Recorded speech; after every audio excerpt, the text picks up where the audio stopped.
Hello, good afternoon. Welcome to another Bright Talk presentation hosted by Mandiant, a FireEye company.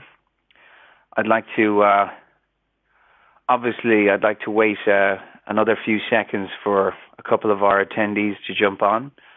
I can see we've got 25 people online now, and we've got 220 registered. So I'm just going to give maybe 50 seconds for those extra people just to come online.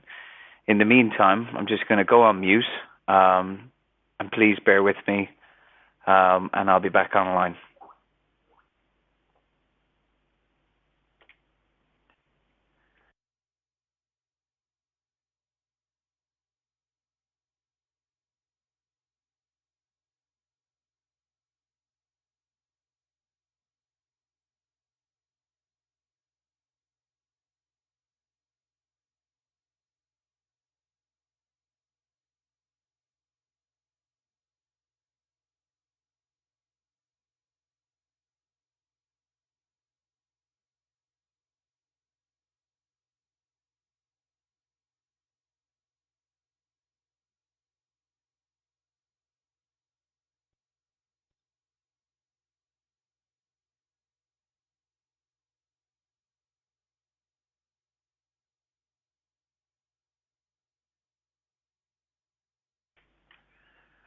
Okay, great.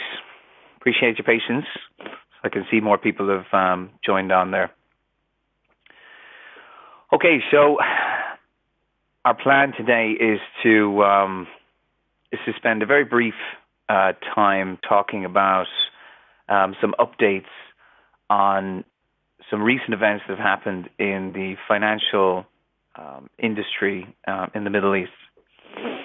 So we've had a lot of activity, as a lot of people know, in the cyber realm related to the financial services, particularly if we look to incidents involving in the region. If you look to Investbank, Qatar National Bank, and obviously in the closer proximity around Bangladesh Bank. If we think about these different breaches and how they've happened, they're all quite unique about how the cyber attacks occurred. Some of the threat actor groups were very noisy about talking to the media and promoting their activities within the media, like Twitter, etc. Some other threat groups were very silent. They were trying to avoid any noise. They were trying to go undetected. They had specific agendas. And that's one interesting thing about how different attacker groups work, is about some, specifically trying to be as stealthy as possible. And they're usually more the APT groups that we tend to deal with and address. But having said that, we can see that those who bring it onto Twitter, as long as they've done their work and their access to breaching an environment, they can be just as dangerous. So today we're talking about a breach or a set of breaches and an attack that actually started last month. Which was a campaign FireEye blogged about, known as PowBat. So I'm going to just spend a few minutes and a few slides today talking about what we've learned since then, since the start of May, and what our customers have needed to do since then, and what are some lessons learned, I guess. So the agenda is just a little bit about the threat landscape. It's a kind of a compulsory thing I always talk about, just so we're all clear in case there's some people joining that have never listened to any of my Bright Talks. I'll talk a little bit about PowBat, what we know. PowBat is a term coined by FireEye to basically refer specifically to this incident and this type of attack and the group and the region. Talk a little bit about the attack life cycle of PowBat. And we'll talk a little bit about a real-life example in the region.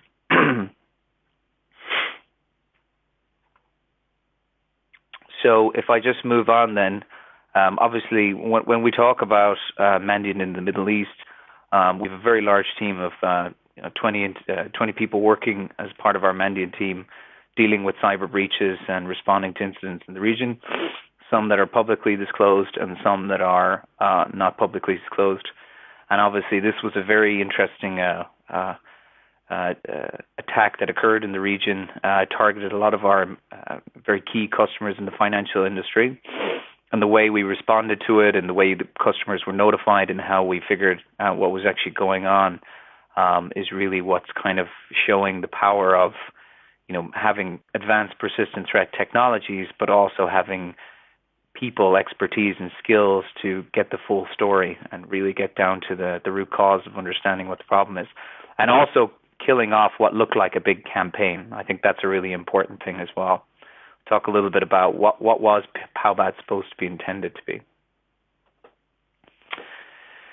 Something to bear in mind as well, just as we go along, there are votes on your right in your panel, so you can vote on some of the points that are being addressed. There's a questions from the audience section, so you can type in whatever you'd like. If there's time, I can answer some of those questions as we go along.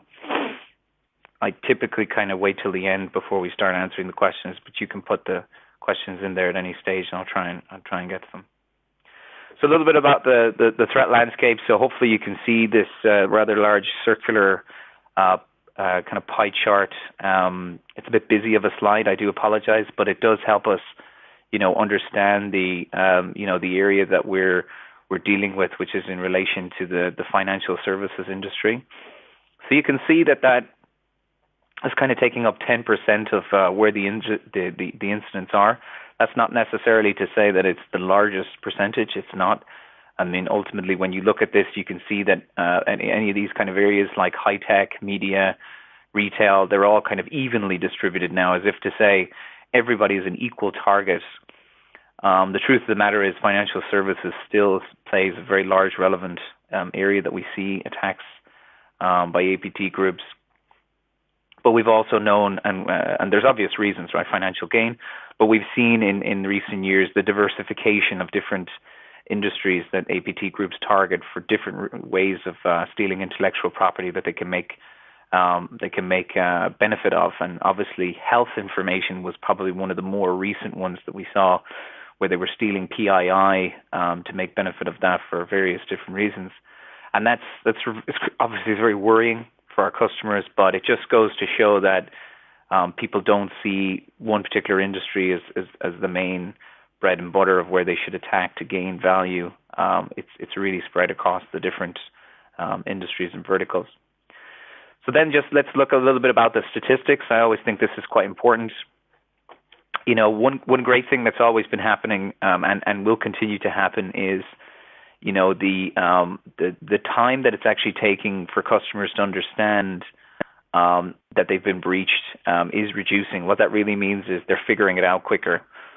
They may figure this out because they're using better trained people, they're using better technology that can spot anomalies, or they may have local, cyber government entities that are providing them notifications. Whatever it is, they're actually figuring it out sooner, and thus they're responding to it. So that's good. That means as that number drives down and down and down, customers are spending less time with the threat actor group sitting in their environment, being able to do various things like further penetration, data theft, exfiltration, etc. So the obvious stats then are those numbers dropping, which is good. The kind of spear phishing frequency stays kind of consistent and the same. We see that kind of mainly during the week. People tend to falling still in line with the normal working week and kind of keeping, doing a lot of their activities during the middle of the week where they have, obviously most of their work time to be able to commit to dealing with the attack and the breach itself. So those statistics won't really and have not deviated a lot.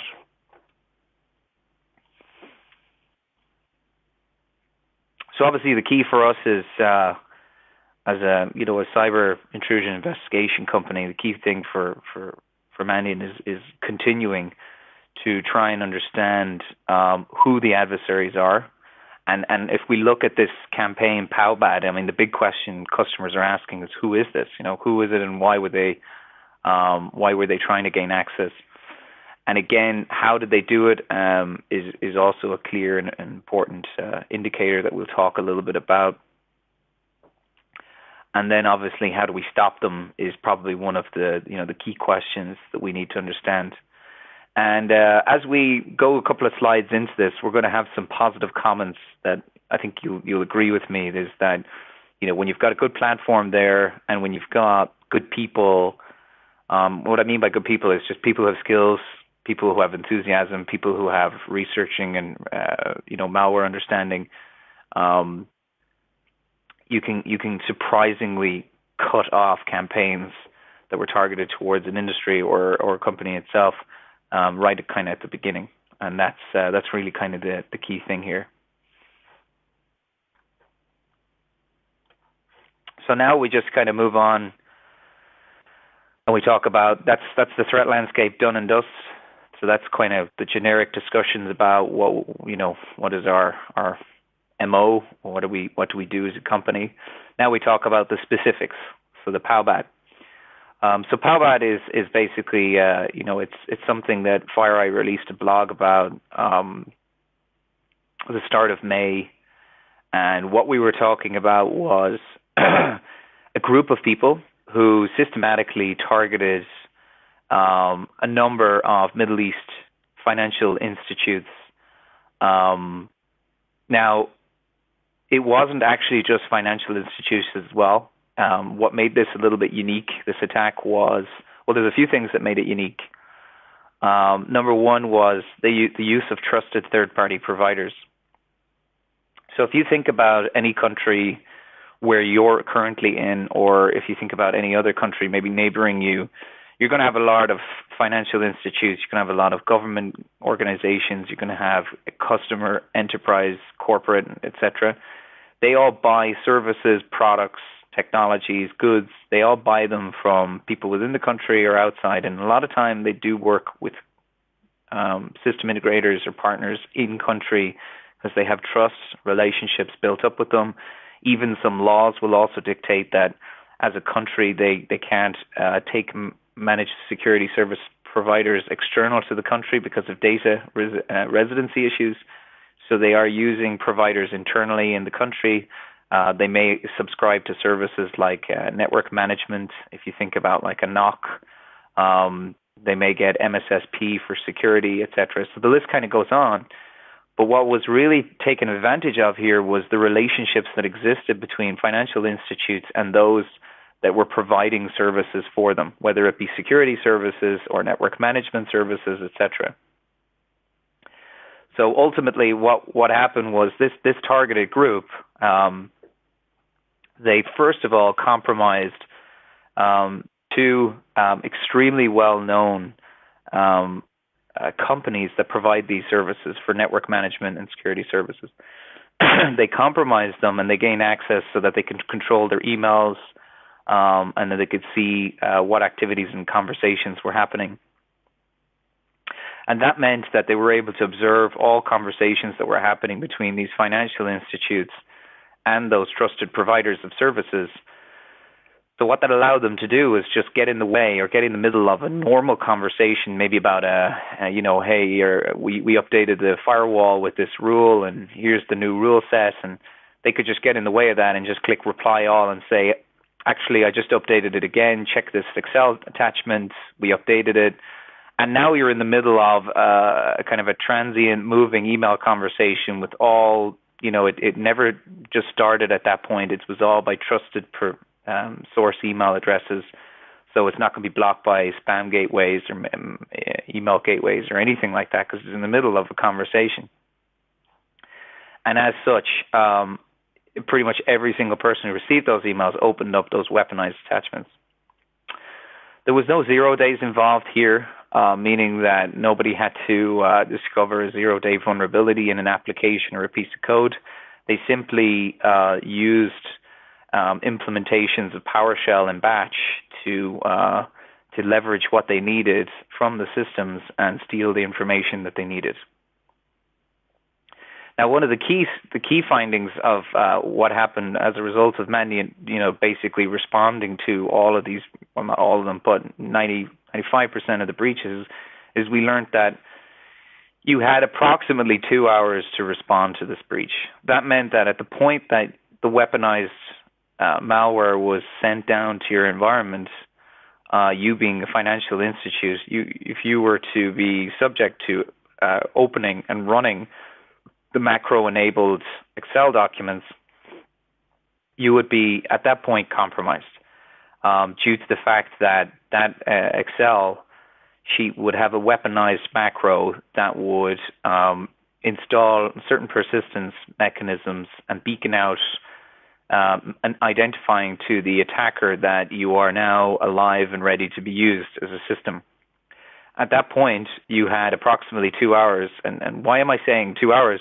Well, if I look at all the statistics from each of the breaches, we have the forensical data to show that 2 hours after the point of the execution of the Excel document and the various files that were dropped, the lateral movement occurred, meaning that the person decided, the group had gained access and then decided to try and move within the environment to further gain better persistence mechanisms or routes. And we'll talk a little bit about that as we go on the slides to show you the attack lifecycle.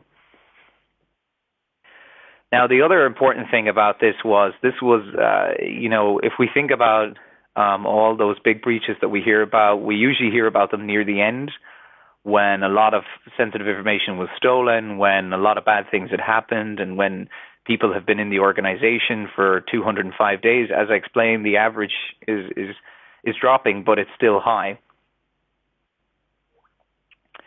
So what's important to note is that this was the first stage of the attack.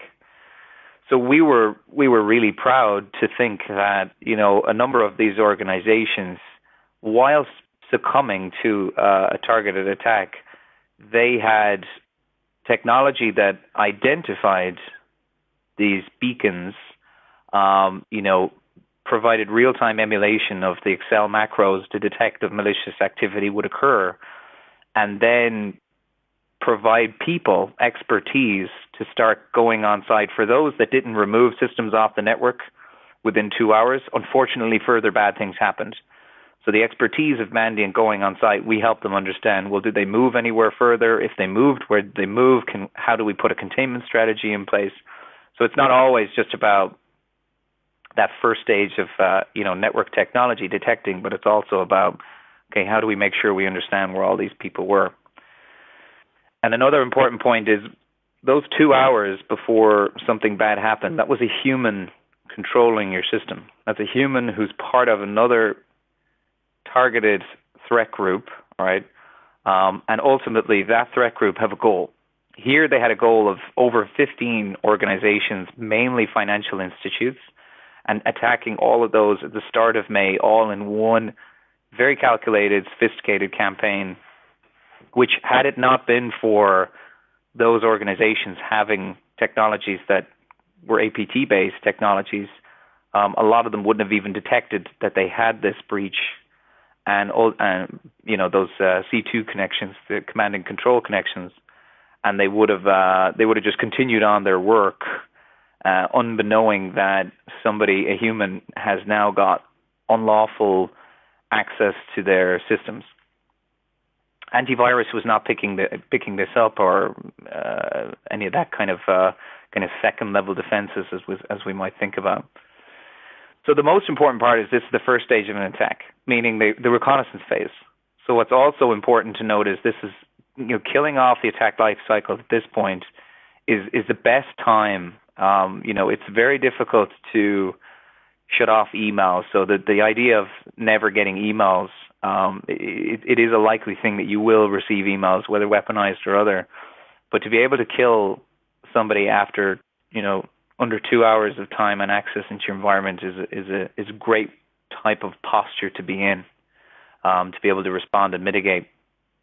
So for us, there are some very interesting lessons learned from this. Number one, the groups that are targeting the region in the Middle East, they're spending a lot of time looking for a way of attacking a large amount of organizations of the similar industry size and nature in one go, rather than attacking them one by one, because if you attack one by one, the intel leveraged by one may be shared and disseminated through technologies and other sensors and people and financial services, intel sharing groups, and et cetera.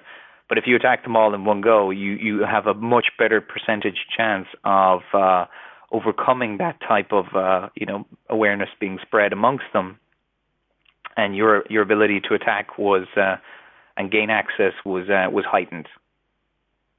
So the goal for these people really was gain access here and start the reconnaissance. And we all know, well, for those who don't know, the reconnaissance phase is that part where you're discovering what's in here for a future stage. And that future stage would be further compromised to your eventual goal, which would be to steal or monitor or observe some sort of intellectual information or property. So if you look at the attack lifecycle itself, this is where we kind of break down what exactly happened within the environment. So obviously what's unique here is the initial reconnaissance. This would be a phase where third parties were actually being compromised, right? Or in effect, when the initial reconnaissance happened, it would have been the third parties that would have observed that phase. So we were really at that beginning stage when they were coming into their ultimate goal, and obviously follow-on stages would have been interrupted as a result of these malicious packets and these malicious files actually being detected and observed in the environments. So we've got initial compromise, which is achieved more through the use of weaponized Excel. So the user would open it, and the macro would have PowerShell, which would do a number of things, including creating a scheduled task, etc., and also downloading an extra dropper file, which allowed for stealing of passwords. And as we can all assume, if passwords are now compromised, the attacker group can legitimately move around the environment without the worry of systems alerting to denied accesses or the worry of needing more malware to move from system to system, because they just have a valid and legitimate password to move. So obviously, establishing the foothold itself, as I mentioned, was the PowerBat malware, and that was done by creating a scheduled task, beaconing back to the C2 infrastructure of the attacker group. If you go to our blog on the website, you see a lot of the artifacts that you would need to, if you need it after this call. You can put it into your systems and look for it. We've provided that all and just put it up onto the internet so people can benefit from that. The attacker infrastructure was a domain registered. It looked like Google, the domain name, so it's probably in a hope to pass easier through web proxy logs. If people are looking manually at web proxy logs, they mightn't. Hopefully, they might see just too many Google normal ones, and then this obfuscated kind of Google variant would slip by. So escalating privileges then was a version of Mimikatz consistently kind of been modified. Again, AV not picking it up, and that's allowing the user, all right, the APT group, it's allowing them the ability to dump credentials to move on to their next activity, which is further internal reconnaissance. Now, the internal reconnaissance, rather the initial reconnaissance, is the really kind of dangerous part. This is where they're actually within your network as a financial organization. They're running commands on your system to ask things like, is this computer part of the trusted administrators group, netstat-an, so that we can see open proxy connections or open SOCKS connections, what ports are open and listening on this computer, what am I connected to? Which might give away a wealth of information, like if I'm connected to a SQL server or a database or something. A lot of those kind of standard ports will be openly fairly obvious. So obviously GP results and other things give the attacker clear and easy to digest information about, what is this system and what domain is it part of, so that if I'm to come back, what can I do? when I come back, right? And what do I need to prepare myself for? For instance, is it just one group? And if I attack lots of different systems, do I keep getting that consistent domain name back to ensure that I'm really just attacking one domain here? So, okay, I'll prepare my tools and tactics for that. So this was really a stage where this group wanted to gather info, most likely to then come back at a later stage. So obviously moving laterally with passwords is really not difficult because you've got SMB, RDP, various built-in Microsoft function services that can easily just allow the attacker to move around unfettered. Again, no AV blocking them, nothing blocking them unless you had, host-based firewall rules or segregation, etc. But unfortunately, in a lot of the cases where we saw they didn't, they were able to move over onto important core servers like Exchange or Active Directory, etc. Now, that's really where the interesting thing happened is that, APT are usually quite good and in terms of getting to their goals. So as I mentioned, you 2 hours before this human made their transactions to steal credentials and then get over to a server that's relevant and interesting like Exchange or Active Directory or maybe some web server, etc. And then they drop the web shell. And dropping the web shell just leaves a file there. Again, no AV is picking that up. That file just sits on a web server, and then you, from the internet, you can just browse company.com/file.aspx, and now you can open up a web shell that you can run various commands because it can remotely execute those. This is now even, showing further symptoms of someone who really wants to embed themselves in this environment and settle in and get ready for something that's happening next. Now, what the complete mission would be, we don't know because we interrupted the mission. We identified this phase, mitigated them, provided full forensical capabilities and expertise and people, gave the story to each of these institutes and helped them remediate and build capabilities to defend for future. But ultimately, had we not been there, had that technology not been there, the mission may have been completed. It's suspected as a result of it starting in May as a reconnaissance. It's suspected that maybe the attack was more, the final phase of the attack was more destined to have executed now during the second half of Ramadan, where people can really take advantage of these remote access tools and kind of having been dormant for 2 months since the initial part.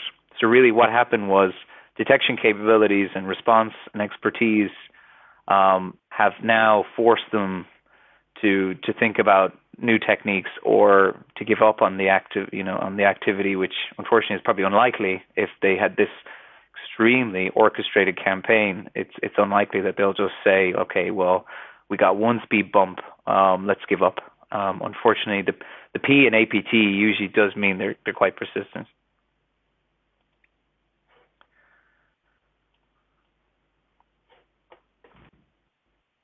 So this rather complicated slide is a timeline analysis or a graphical representation of the activities as they were happening, just to kind of give you an idea of what kind of happened. So if you look to the furthest left, you see at the very start of May, as we mentioned, this is 2016, May the 4th. We're really talking about something that just happened last month, and this kind of was where everybody received this email. If we look at all the different institutes, other than the third-party suppliers, because they were the ones sending the email, right? So if you think about it, APT Group compromises trusted partner, who I'm referring to here as third party, and then third party sends the email to bank A, B, C, D, E, F, G, all right, depending on the relationships, depending on the middle of the conversations, etc. Very well thought out, very clever, and for all intents and purposes, without APT detection, this would have just happened and they would have gotten what they needed, would be the truth of the matter. So the email came from the third party. It was a weaponized Excel attachment. Users opened up the Excel file, Um, Again, another email came. You can see the timelines here. You're looking at 6:55 UTC, then like 15 minutes later, and then 1 minute later. Then there's a C2 beaconing 3 minutes later, and then literally login attempts from that compromised computer to a server internally less than 2 hours after the first point of the Excel sheets being opened. So this goes back to my point that you had 2 hours. You had 2 hours to identify that system, identify the problem, and contain it. So if you did not have network visibility and endpoint visibility in some way, you're going to run the risk of not seeing what this is when it's happening. But I would also urge anyone that they'd have some sort of containment strategy. The obvious containment strategy by most customers will be disconnect the computer from the network, shut it down. Unfortunately, that causes a few consequences for companies like ourselves who are desperate for forensical information during these investigations. We like volatile information on the computer, the memory, so we don't encourage customers to shut systems down because we lose the RAM running and thus the volatile memory is gone where a lot of commands stay until it's flushed out by a reboot or some other natural process of flushing out the memory. So we see then, as we move along, web shells are created in the DMZ servers, so we can see the attacker's now gotten to where he wants to go. He's dropping ASP, which is the web shell, and then there's a web shell access literally 1 minute later. Again, so you can see the coordinated efforts. I'm dropping my web shell with my right hand. I'm testing my web shell access with my left hand. This is somebody who knows exactly what they're doing. They know where they're going. They know what they want. Then we see password dumping on the DMZ server, and now we see spear phishings moving on to the next fourth party and the fifth party. So what they're doing is a bit like a worm. They're burrowing from that first customer. Now they're going to the next customer, and they're trying to continue that access and building on the momentum of one institute trusting another institute. This saves them from having to create separate infrastructures with fake email addresses and sending them where it's likely that something being registered so new will be blocked by a mail gateway system, because that's a typical rule by a mail gateway system, is deny emails where the domain registration is less than a day or 2 days, etc. So that starts to give you this kind of idea that this was happening in all of these institutes, right? I mean, more than 12 of them in this single area, all targeted towards financial organizations. And the kind of viral or worm-like approach is very effective because it's coming from trusted party to the next trusted party. It's not leveraging anything zero-day. AVs are still all up to date. What really happened here that differentiated the situation is a lot of these institutes had APT detection technologies, right, like FireEye or whatever it might be, and they all fired off in the one go. And as it happens, FireEye research team all noticed that all of the different organizations had the same type of APT detection in one go, and they raised the alarms that this could be a campaign. Some customers were notified as a victim notification by FireEye. Some organizations figured it out themselves, and some were notified by their local national cyber agencies so as to give them an idea that this problem had occurred. So you can still see that those ratios of internally notifying or externally notified, those ratios are still valid. So people are either being told from outside or they're figuring it out themselves that they have a breach. And those again are important statistics that we keep and explain whenever we're talking kind of in the public as Mandiant, because it helps us understand that some companies just don't have the capability to discover this in themselves, or they don't have the skills internally, they don't have the people. They may have the technology, but the technology alerted, but there was nobody to respond to it, right? The other part was really understanding, because if you didn't respond, there were movements internally. So even if you had an initial APT detection capability at the perimeter, moving internally and laterally is now a whole new different story where you need expertise and skills of incident responders to understand how do we scope this, how do we mitigate it, contain it, and bring back to normal business. And that's where we had people on the ground for several weeks to deal with this. And that's ultimately one of the other differentiators here, is that it's not just, hey, I had a product, I'm okay. No, I mean, it's products, people, expertise, and obviously now that intel that's garnered from all this, we want to make sure people are aware of it. We want to feed it back into our systems so perpetrators are detected elsewhere, and that's the life cycle that continues to happen that we need to continue doing. So hopefully that gives you kind of a better idea and a better understanding. If you're asking questions like, I'm not too sure what was the original blog you're referring to, in the attachments and links section of this webinar, you'll actually see a blog link, targeted attacks against banks in the Middle East. And that was our first blog that we issued after this started a month ago. Now is me really just talking about the work done by the Mandiant people here, the FireEye people, and obviously all those customers that have had to respond to these breaches systematically. Nobody believes that it's good that any customers are compromised. That's a very bad thing, but it is a positive note if they're catching it early on in the life cycle of the breach itself, and they're getting a good visibility into techniques that it could be employed in the future. And ultimately, a lot of these organizations are now building defenses to deal with this, even as they move on themselves, right? Like better containment strategies and better forensics, etc.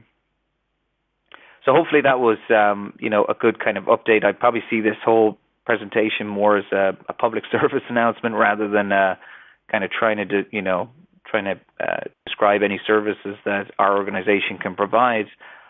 We just feel it's important that we give updates to those on what's kind of happening in the region, and we hope as it continues, other customers are looking to these key areas of detection and also putting their own understanding of, if we are breached, how can we protect our core assets, including our, again, Exchange, Active Directory. So maybe we should review our architecture to make sure that it's difficult for this to happen, etc. But the key takeaways are no zero-day, AV up to date,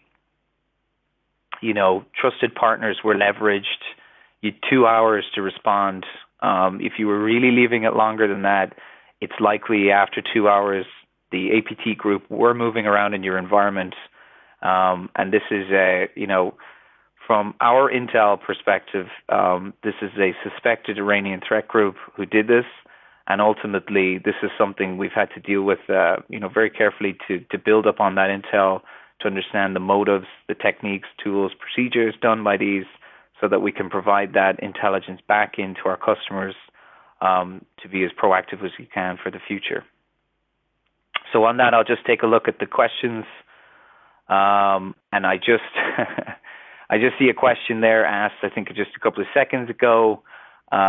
Who do you think is behind these attacks? So as I mentioned, our intelligence has this as a suspected Iranian threat group. And at this point, that is where we are in terms of the intel, due to overlap of common infrastructure that we've seen before. Building intel and putting attribution is one of the hardest things that we do in our organization. We don't do it lightly.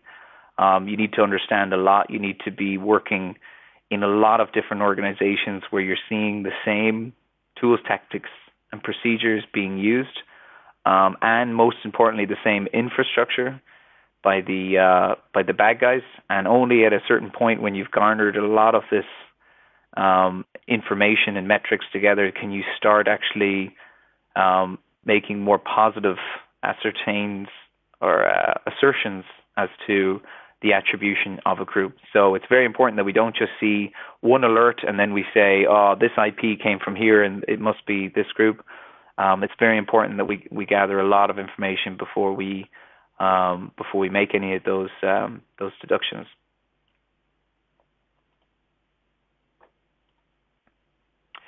So as I mentioned, there are a number of other reports that are listed and attached onto this, including our M-Trends report for 2016. This is the Mandiant Trends report about, breach statistics going up and down in terms of how long it takes customers to respond, the industries, etc. And we've provided a few other reports there, which are very recent reports, by the way. So I recommend you take a look at those. So I have another question, which is, what about strategic benefits? Does that align with the Iranian actor? I suppose if I have to kind of re-engineer what that question is, in terms of what about strategic benefits, I assume we're probably talking about what is the goal? What is the goal of the cyber threat actors? So number one, as I mentioned, this is a suspected Iranian cyber threat group, not confirmed until the point that we have built up enough this information. The common overlap in infrastructure leads us to that point right now. But it is very unusual, and it's a great question because the strategic goals, if we think about the goals, cyber espionage or commercially motivated, you're either trying to steal money or you're trying to steal facts and sensitive information. They're the two kind of modus operandi that we see from these threat groups, what they're trying to do, what they're trying to steal. For the Iranian cyber threat groups that we do track to date, which is more than 12, typically financial sector, financial motives have not been one of those strategic goals in the last 2 years of all the investigations been doing. So there is something extremely unique about this, setting a precedence for the breaches we responded to as Mandiant to financial organizations that we see the attribution linking towards them. So I'd actually say that question you've asked is extremely good question, because it's a new type of strategic goal that is either, for us, it can mean a lot of different things. Number one, it can either mean a new type of strategic goal that they are adding into an already wealthy armada of imperatives that they've wanted to ascertain typically from government. Now spreading it into financial. They could have been gaining access to these institutes for kind of more destructive purposes, but again, because this was cut off so early in the point of reconnaissance, we can't really make assumptions about what their ultimate goals were. But it is unique in terms of the groups and the financial industry themselves. So we're just going to have to wait and watch for possibly an evolution of tactics. We're still very confident that we'll just do the same thing again, because ultimately, we've got customers that are using good technology for detecting, and if they need expertise, they've got people locally. So all we can say is we'll try and minimize the impact if it happens again as much as we can. So there's one more question here. I think I don't have enough time. I have 60 seconds left. So there's a question, was Mimikatz part of all analyzed instance, or is it relevant to one specific? All of them had a version of Mimikatz. So if you left the system, that kind of first system where the macro was opened, the macro actually pulled down a executable, which was typically a variant of Mimikatz, which again, AV was never picking up. And that Mimikatz then dumps the credentials on that system. So if the user was quite lucky, they got a nice cache full of passwords that they could then move laterally. But yes, we saw a number of Mimikatz, and as we're all aware, Mimikatz can be kind of augmented and updated and modified just slightly enough to get the AV evasion. So all those instances had a version of Mimikatz. Okay, so that's the total of the 45 minutes. For those the customers that are actually celebrating Ramadan Kareem, are celebrating Ramadan, I'd obviously like to say Ramadan Kareem. And I thank you for staying on the call so long. For those that are not, appreciate you jumping on and spending 45 minutes to listen to this kind of update. If we have a third stage of this and we need to kind of help people understand a little bit more, if there's an expanded on from the incident, we'll have another bright talk, and we'll hope to see you guys back.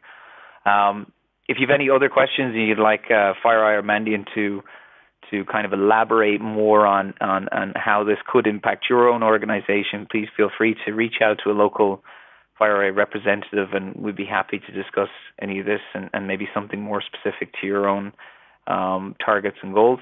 Other than that, thank you very much for joining. I hope you have a great day, and thanks for your time.